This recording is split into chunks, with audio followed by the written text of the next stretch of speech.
We come across decimal numbers very often. For example, banks use them when quoting the current interest rate or currency exchange rates.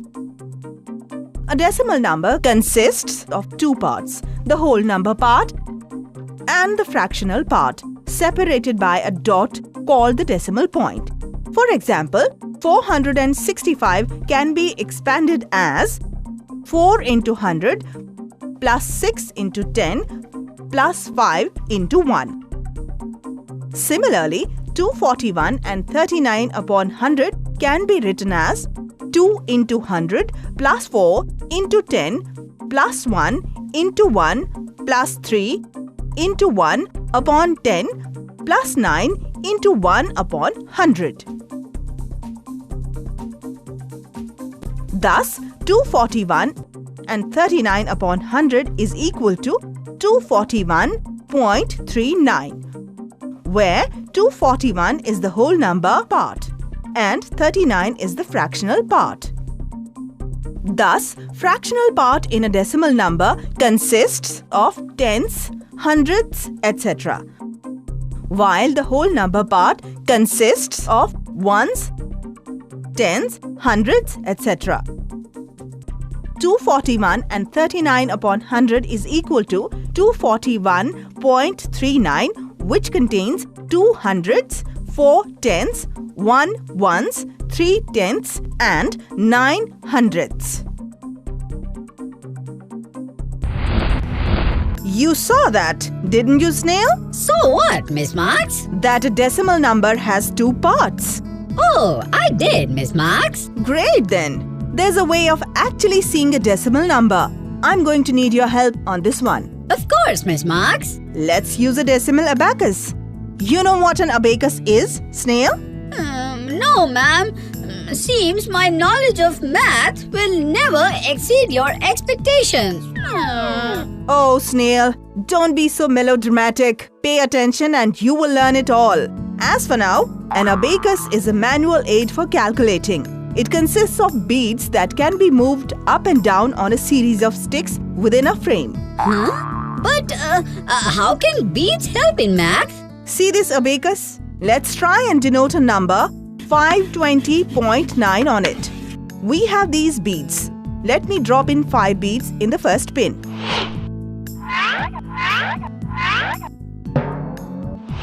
Now, you drop in 2 in the second one, Snail. The third number is 0, so no bead in the third pin. After the third number, we have a decimal point. So let me shift the decimal after the third pin. Now, Snail, put in 9 beads in through the last pin.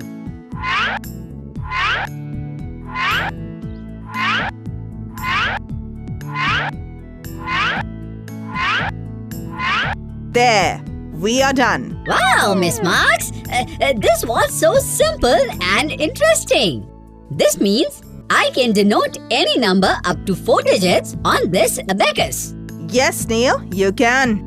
Can I play with this a bit, Miss Marks? Sure. Friends, while Snail experiments with the abacus, let's get into the magical world of math again.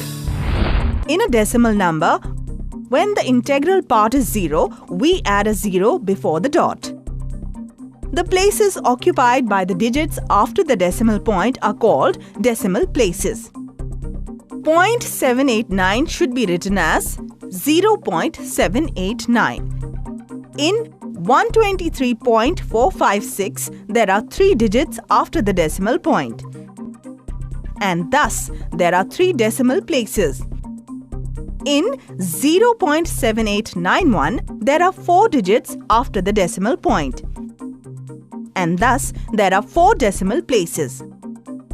A decimal number can also be defined as a fraction whose denominator is 10 or a power of 10.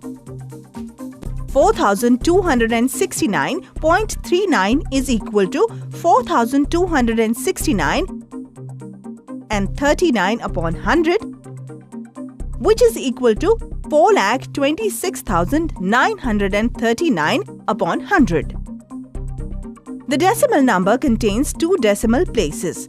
Hence, it should be divided by 1 followed by 2 zeros. Now, Snail, let's do an activity. One more activity? Snail, stop cribbing and do as I say. Divide 100 by 8 on this calculator. I get 12.5. That was easy. Yes, I know, Snail. Now divide 100 with a 3. What do you get? Oh, I get 33.33333. The threes don't seem to end. That's the point I wanted to drive here. Well, some decimals just don't end. They also sometimes keep repeating themselves. Such decimal numbers are called non-terminating decimals. And the others, like 12.5, which end, are called terminating decimals. Terminating decimals, which terminate, and non-terminating decimals, which do not terminate. Easy and cool. But Miss Marks, do we have any real-life example wherein decimal system is used? Yes, Snail. Many a times we use this system for unit conversion of length, weight, money, etc. In fact, why don't we get into the virtual world to understand how money or the monetary system is based on this decimal system? Sure, Miss Marks. Alright, so let's zoom in. Our money or monetary system is based on the decimal system of hundreds, tens, ones, tens, hundreds, etc. The whole number, that is rupees part, is kept on the left side of the decimal point for the place value of ones, tens, hundreds, etc. And the decimal part, paisa, is written on the right of the decimal point at tens and hundreds place. Thus, if you have to express 10 rupees and 50 paisa, then 1 will be written at tens place, 0 at ones place, 5 at tenths and 0 at hundreds place. For rupees 770, we will have 7 at hundreds and tens place and 0 at ones, tenths and hundreds place. Similarly, for 7 rupees and 25 paisa, we will have 7 at ones place and 2 and 5 after the decimal point at tenths and hundreds place respectively.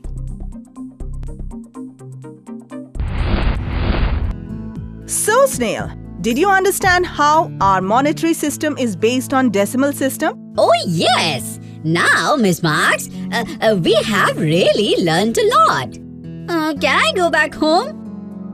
Actually, it's my birthday tomorrow, so I need to do a lot of preparations. No, Snail, we are not yet done. And birthday reminds me, do you know that the earlier people couldn't really celebrate their birthday? Really?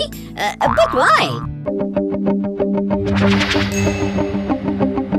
Earliest people couldn't celebrate their birthdays as they had no calendars and hence never knew the dates. Oh, poor people. Near about 10,000 years ago, Egyptian farmers felt the need of knowing the right time of a year in order to grow rice crop. They wanted to grow it in winter because the river Nile flooded every summer, covering the fields with water.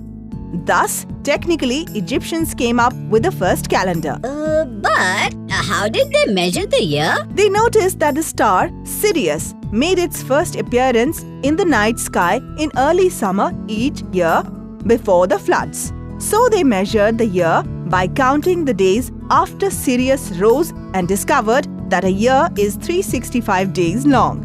But to your surprise, a year is slightly more than 365 days. Oh, really? But how? Let me explain. A year is the orbital period of the Earth moving around the Sun, and the Earth takes 365.2425 days to orbit the Sun once, which is a decimal number of days. So to compensate the decimal part, 0.2425, we add an extra day, the 29th of February, once every 4 years to make the year 366 days long, a leap year. Oh, that's an interesting concept.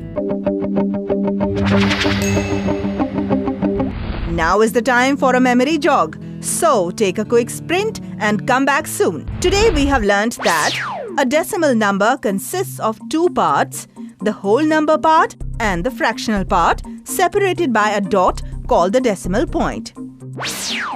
In a decimal number, the fractional part consists of tens, hundreds, etc., while the whole number part consists of ones, tens, hundreds, etc.